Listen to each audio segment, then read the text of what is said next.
After I had my second child, I struggled with inverted nipples. My breasts were swollen, painfully engorged, and hard as rocks. The doctors advised my husband to latch onto my nipples to help draw them out and make it easier for our baby to feed. But he was completely put off by the idea and flat out refused. There are things they don't tell you about childbirth, things that no doctor's guide or mother's advice can truly prepare you for, things like the unbearable, throbbing pain of engorged breasts, swollen to the point of aching. So full they feel as if they might burst at any moment, yet unable to release even a drop because the tips remain stubbornly inverted, refusing to offer my newborn the relief he so desperately needed. I had read about it and heard stories from other mothers who had suffered the same fate, but nothing could compare to the reality of waking up in the dead of night, drenched in my honey water, clutching my cherries, helpless to the torment that had become my daily existence. Desperate for a solution, I turned to the doctors, who told me in their clinical, detached voices that there was a simple fix, something that had worked for centuries and also made perfect sense in their medically trained minds. Have your husband latch onto you. He needs to draw them out for you before the baby can nurse properly.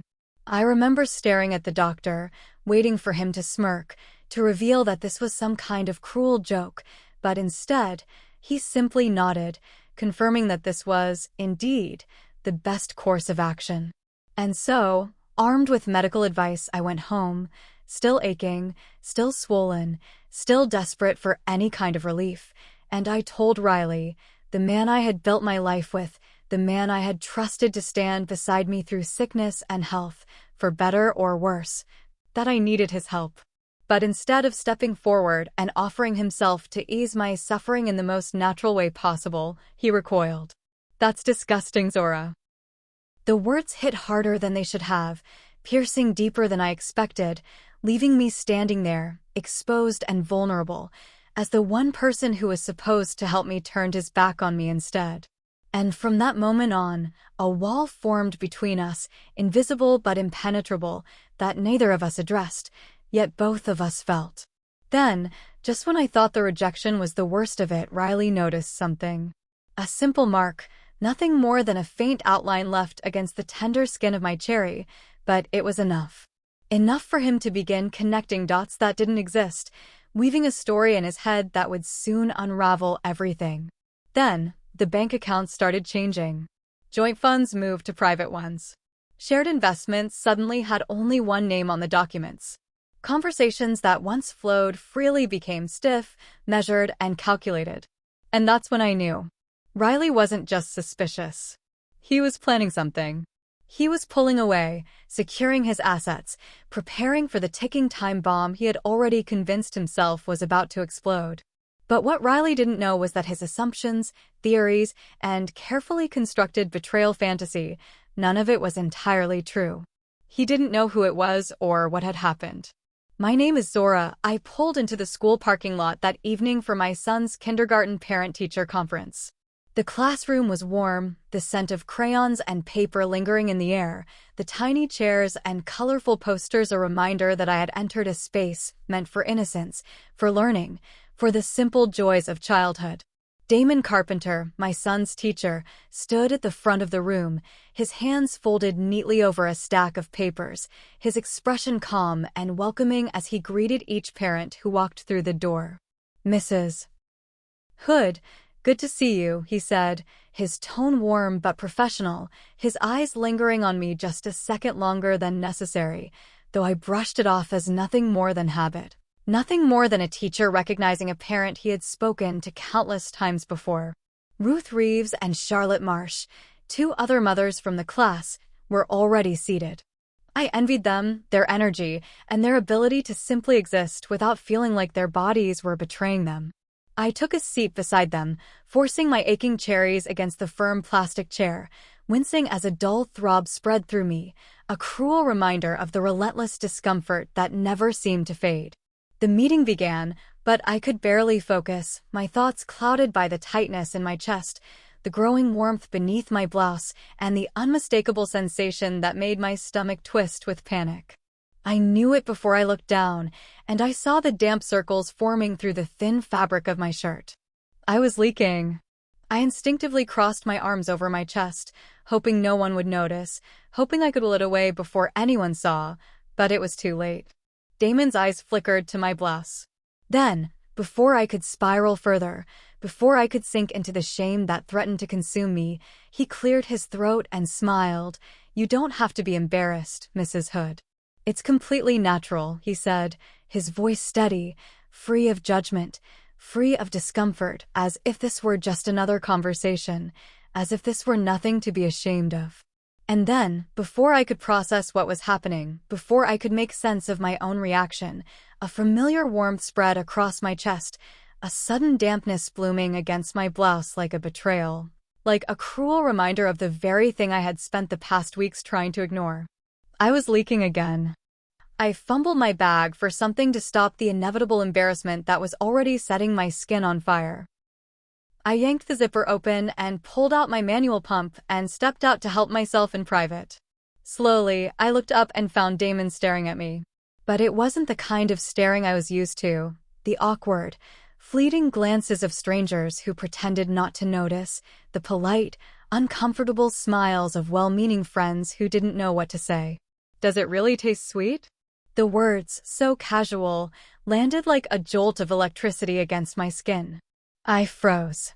My grip on the pump faltered, my mind scrambling for a response, because what kind of question was that? What kind of man asked something like that so easily, so naturally, as if it were the most normal thing in the world? "It's supposed to be," I said, each syllable feeling heavier than the last. "I've been eating a lot of pineapple. They say it makes it sweeter." He said, "I bet it does. But there's only one way to know for sure." And then, as if to make things worse, as if the universe itself wanted to prove just how far I had already slipped down a path I didn't even recognize, Riley called. The sharp buzz of my phone shattered the tension, snapping me back to reality, back to the world I was supposed to belong to. I fumbled for it, my fingers unsteady, my breath uneven as I saw his name flash across the screen. For a brief, fleeting second, I thought about answering. About pretending like everything was fine. About hearing his voice, about grounding myself in something familiar, something safe, something that wasn't this. But I didn't. I let it ring. I should have grabbed my bag, muttered an excuse, and walked out of that classroom like nothing had happened, like my pulse wasn't hammering in my ears, like my cherries weren't still aching, like Damon Carpenter hadn't just looked at me in a way that no man, not even my husband, had looked at me in years. I needed to walk away before it was too late. But then, just as I reached for my bag, Damon spoke again, his voice so quiet it sent a sharp pulse of heat through my skin. "You're still leaking." And before I could process what he had just said, before I could even think about what that meant, he reached for the pump. I froze, watching in stunned silence as his fingers brushed against mine, as he took it from my hands, as he turned it over in his grip like he was considering what to do with it. And then, slowly, deliberately, he lifted his gaze back to mine. "I could help, you know." My stomach dropped. He brought his face close enough to my left cherry and latched on the tip. I felt relieved as the bag emptied like a water tank. Sweat trickled down my body and my armpits itched. He raised his head and placed it on the other cherry and did the same as the left one. I left the classroom that night, but I didn't leave the moment behind. It followed me. It clung to my skin, wrapped itself around my thoughts, settled into the deepest corners of my mind like a whisper I couldn't shake. I felt it in the way my body still hummed with unspoken tension, in the way my hands trembled when I finally sat in my car, in the way my cherry still ached, swollen, heavy, untouched. I should have gone home. I should have driven straight to Riley, should have walked through the front door like nothing had changed, like I hadn't just stood in a classroom letting another man stare at me, letting other women smirk like they knew exactly what I was thinking, like I hadn't just made a choice that I couldn't take back. But instead, I sat there. My phone buzzed again. A text this time. "Riley, where are you?" I stared at the screen, my fingers hovering over the keyboard. I could lie. I could tell him I got caught up at the school, that I was helping out with something, that I lost track of time. But before I could type a single word, another text came through. "Are you okay?" My breath hitched. I shouldn't have felt anything when I saw his name. Not a rush of heat, not the sharp pull in my stomach, not the memory of his voice saying words I wasn't supposed to remember. But I did.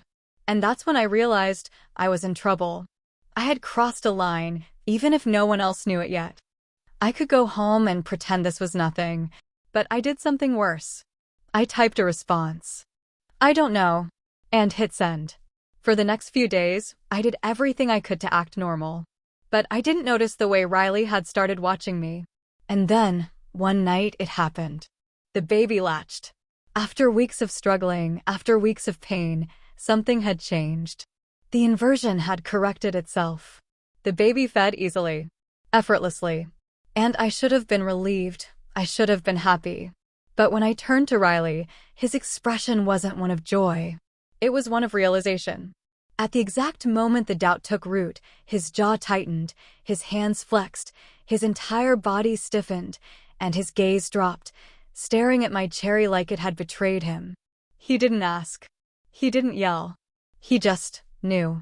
"How did it change?" he asked quietly, his voice too calm, too measured.